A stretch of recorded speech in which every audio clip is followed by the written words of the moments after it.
எங்க கண்ணு தெரியாத வயசான பெரியவர் ஒருத்தர்கிட்ட எங்க பாருப்பா நீ ஏதாவது உன் லைஃப்ல பாஸ்ட் நினைச்சு கஷ்டப்படுற அப்படின்னா இந்த மாத்திரையை போட்டுக்கோ அப்படின்னு சொல்லிட்டு ஒரு வினோதமான மாத்திரையை கொடுக்குறாரு. சோ அப்படி இவரும் அவர் சொன்னதை கேட்டு இந்த மாத்திரையை போட்டா இவர் 30 வருஷம் டைம் டிராவல் பண்ணி பாஸ்டுக்கு போயிடுறாரு. அப்படி அங்க போன இவரு அவரே அவர் பாக்குறாரு. அப்படி பார்த்து இவருக்கும் ஒண்ணுமே புரியல, ஒரே ஷாக்கு.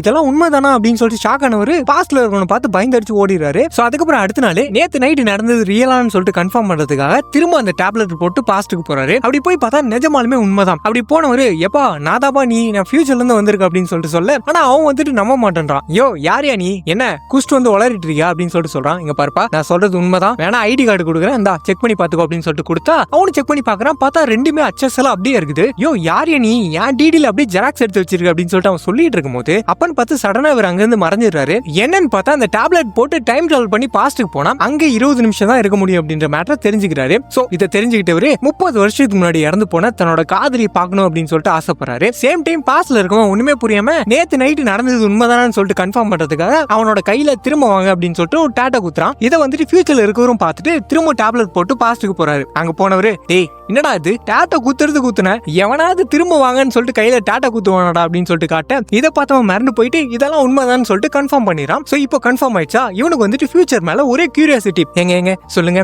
நான் ஃபியூச்சர்ல படிச்சு டாக்டர் ஆயிட்டேனா இல்ல ஃபெயில் ஆகி ஏதோ கம்ப்யூட்டர் ஆயிட்டேனா அப்படின்னு சொல்லிட்டு வளவளன்னு கேள்வி கேட்க ஆரம்பிச்சான். சோ இப்படி இவன் கேட்டுட்டு இருக்கும்போது அப்பதான் இவரு எதர்ச்சியா அங்க 30 வருஷத்துக்கு முன்னாடி இறந்து போன இவர் பார்க்கணும் அப்படின்னு சொல்லிட்டு நினைச்ச அவரோட காதலியை பாக்குறாரு. அப்படி பார்த்தவரு ரொம்பவே எமோஷனல் ஆகி கண்ணெல்லாம் கலங்கி அப்படியே அவங்களே பெச்ச கண்ணு வாங்காம பாத்துட்டு இருக்காரு. சோ அப்படி இவர் பாத்துட்டு இருக்கிறத பார்த்த அவன் என்ன இந்த ஆள் இப்படி பாத்துட்டு இருக்கான் அப்படின்னு சொல்லிட்டு நேரா அவரை கூப்பிட்டு யோ என்ன ஆச்சு உனக்கு, அவளை நீ பார்க்கும் போது உன் கண்ணுல ஒரு ஏக்கத்தை பார்த்தேன், ஏன் இவான் ஃபியூச்சர்ல உன் கூட இல்லையா அப்படின்னு சொல்லிட்டு கேட்டா அப்பதான் இவர் ஷாக்கிங்கான அந்த மேட்டர் சொல்றாரு. இல்லப்பா உண்மை என்னன்னா இவான் இன்னும் கொஞ்ச நாள் சாக போறா, அவளை கடைசியா ஒரே ஒரு டைம் பாக்கணும்னு சொல்லிட்டு தான் வந்தேன், இதுக்கு மேல இந்த மாதிரி வரமாட்டேன் குட் பை அப்படின்னு சொல்லிட்டு போயிடுறாரு. இதை கேட்டு இவனுக்கோ தூக்கி வரி போட்டுருது. யோ என்னையா சொல்லிட்டு போற அப்படின்னு சொல்லிட்டு இவரும் ஃபியூச்சர்ல இருந்து வந்து ஒரு குண்டு தூக்கி போட்டு போயிட்டாரு. ஆனா இவனும் ரியல்ல இவானோட வாழ்ந்துட்டு இருக்கான். இதுல வேற அவர் திரும்ப வரமாட்டேன்னு வேற சொல்லிட்டு போயிட்டாரா. சோ அவளுக்கு என்னதான் ஆச்சு அப்படின்னு சொல்லிட்டு தெரிஞ்சுக்கணும்னு சொல்லிட்டு அவரை திரும்ப வர வைக்கிறதுக்காக என்ன பண்றான் அப்படின்னா இவங்க ரெண்டு பேரும் டெய்லி கேட்கற சிடில மாமோட ஆல்பம் பாருங்கன்னு சொல்லிட்டு எழுதி வச்சுட்டு அந்த ஆல்பத்துல ஒரு லெட்டர் ஒண்ணு வைக்கிறான். இதை வந்துட்டு ஃபியூச்சர்ல இருக்கவரும் பார்த்துட்டு அந்த லெட்டர் எடுத்து படிச்சா அது என்ன சொல்லிருக்கான் அப்படின்னா நீங்க பாரியா